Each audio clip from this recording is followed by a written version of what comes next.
Salam sejahtera Malaysia, denyut nadi suara rakyat bergema di channel ini. Jangan lupa tekan butang subscribe, like dan share. Malaysia kita punya, cintai Malaysiaku, kita jaga kita.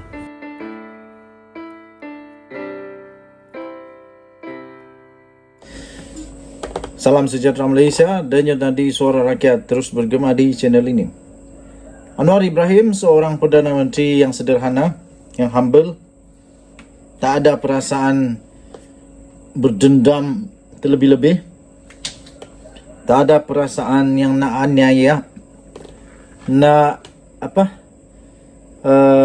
nak aniaya orang kah, ambil kesempatan kepada orang lain kah. Dia bukan macam begitu ya. Tapi orang duk komplain, kenapa dia suka sama orang? Habis yang kamu pergi fitnah dia, kenapa? Anwar Ibrahim tak akan buat apa-apa tindakan yang drastik begitu kalau tak ada orang yang mulakan. Yang kamu pergi jolok sarang tebuan, apa hal? Memanglah siapapun di dunia ini kalau dia kena fitnah, lepas itu kena reka-reka cerita yang tak apa-apa, siapa-siapa pun marah, memang kena ambil tindakan. Tapi cuba kalau tidak ada macam tu, taklah dia buat macam tu. Datuk Seri Anwar Ibrahim sebenarnya bukan seorang yang pendendam. Buktinya ialah Anwar di dalam satu kenyataan terbaru dia kata Anwar tidak mahu terus bermusuhan dengan Dr. Mahathir. Inilah yang terbaik. Lebih baik ampunkanlah si uncle, si pakcik, si atok yang sudah tua betul ini. Sekarang Mahathir sudah tua, terlampau tua, sudah 90 berapa umur dia? 97. Nah, 97 itu memang bonus betul lah bagi seorang manusia yang belum lagi meninggal dunia walaupun sudah 97 tahun. Bukan senang boleh sampai umur macam tu, tapi jadi kerana itu pada pendapat saya betul lah tindakan Anwar Ibrahim supaya jangan lagi bermusuhan dengan Dr. Mahathir. Kesian dia. Kalau tiba-tiba dia meninggal dunia, kalau dia tak diampuni oleh Anwar, susah pula. Susah dia nak hidup bau surga nanti. Perdana Menteri Datuk Seri Anwar Ibrahim tidak mahu lagi polemik permusuhan atau hubungan pasang surut antara beliau dengan Tun Dr. Mahathir Mohamad diteruskan. Sebaliknya, semua pihak perlu menerima hakikat bahawa rakyat sudah memberi mandat kepadanya untuk menerajui kerajaan. Tanpa menyatakan secara khusus mengenai status hubungannya dengan Tun Dr. Mahathir, Anwar berkata tumpuan beliau pada ketika ini adalah untuk melaksanakan tugasnya sebagai Perdana Menteri dan enggan melayan karenah atau celoteh yang tidak relevan daripada negarawan itu. Saya setuju. Datuk Seri Anwar Ibrahim lebih baiklah janganlah pedulikan apa lagi Mahathir cakap tu. Dia dah tua, dah nyanyuk. Kadang-kadang mungkin saya pikir Mahathir sedar ke apa yang dia ucapkan ni, dah tua macam begini. Tapi mungkin kerana dia jenis sedikit, jadi mungkin apa yang dikatanya itu masih okey lah.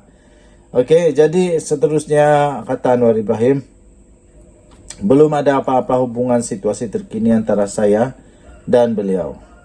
Saya pun hanya tumpu pada kerja saya sebagai Perdana Menteri dan saya tidak sangat melayan karenah atau celoteh dia yang saya fikir tak begitu relevan. Betul itu. Daripada melayan Atok Mahathir yang sudah tua betul itu, daripada melayan ke peceloteh dia, merapu dia yang dah tahu ngam lagi kah, relevan lagi kah untuk masa sekarang atau tidak, lebih baik fokus kepada kerja sebagai Perdana Menteri. Kata Anwar, rakyat sudah memilih dan kita diberi mandat untuk menjalankan kerja. Saya tumpukan ke arah itu, tetapi saya juga tidak mahu ini dianggap permusuhan dengan Tun Dr. Mahathir Mohamad berterusan. Tidak perlulah, katanya. Ketika beliau berkata demikian, ketika beliau menjadi tetamu rancangan temu bual televisyen daripada Indonesia, Nation Hub, special interview bersama Datuk Seri Anwar Ibrahim yang disiarkan di saluran CNBC Indonesia TV semalam. Anwar berkata demikian sebagai menjawab persoalan mengenai hubungannya dengan Perdana Menteri ke-6 dan ke-7 itu yang sering menjadi tumpuan dan dan polemik berbagai pihak, khususnya selepas ahli Parlimen Tambun itu mengangkat sumpah sebagai Perdana Menteri ke-10 pada 24 November yang lepas. Temu bual khas itu kemudian sudah direkam ketika lawatan rasmi ke Indonesia selama 2 hari, iaitu pada 8 dan 9 Januari yang lepas.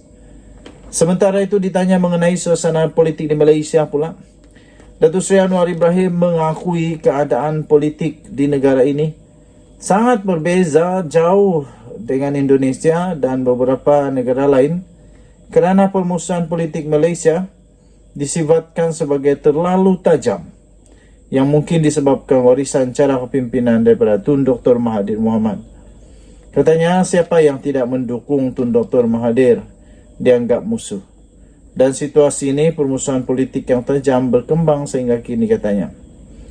Tambahnya lagi, tapi sekurang-kurangnya kita dalam kerajaan perpaduan cepat bertindak, mengubah kepada cara baru dengan memikirkan soal negara, masa depan dan kestabilan politik, hingga berjaya membentuk penggabungan dan dengan pendirian tata kelola baik dan menolak korupsi, dan prinsip ini telah disepakati. Saya harap pembangkang kita di Malaysia juga tidak terlalu mempertajamkan permusuhan, katanya. Dan saya juga minta mereka untuk hindari daripada mengeluarkan kenyataan yang menghukum dan mengkafirkan orang. Jika ini dapat diringankan, kita boleh berdialog dengan lebih baik, katanya. Betul itu. Apalah ada orang yang suka mengkafirkan, suka mengeluarkan banyaklah fatwa itu, fatwa inilah, macam-macam lah. Sehingga kadang-kadang orang pun makin bingung. Kita tinggal di negara demokrasi kah, atau kita tinggal di negara yang ikut fatwa orang pribadi yang ada kepentingan kah, tak ada kepentingan kah, tak tahulah. Selain itu, dalam soal kritikan rakyat terhadap kerajaan, khususnya golongan muda, Anwar berkata rakyat tidak boleh dipersalahkan, sebaliknya ia adalah cabaran kepada kerajaan kerana rakyat sentiasa menilai prestasi kabinet pimpinannya. Bagaimanapun, tegas Perdana Menteri itu, tajaman politik sehingga mengkafirkan orang lain harus dibendung, dan malah jika terdapat anak muda yang cenderung dengan ekstremisme, jika perlu dibendung dengan juga perlu dibendung dengan sifat kasih sayang. Anwar Ibrahim juga turut berkata, misalnya, saya lihat nada anak muda pada sekarang dengan bulan lalu sangat berbeza.